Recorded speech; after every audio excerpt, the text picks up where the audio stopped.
In this video, I'm going to show you how to diagnose and eliminate electromagnetic interference. On your CNC, electromagnetic interference or EMI will show up as unexpected behaviour such as errors or random stops, erratic movements, or a miscommunication between the controller and motor drives. There are a few things you can do to help diagnose EMI the next time it happens to you. First thing to try is to turn off your dust extraction, stop your router,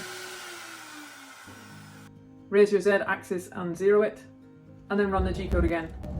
If the program runs correctly, then it's likely to be EMI. Here are some things you can do to fix EMI.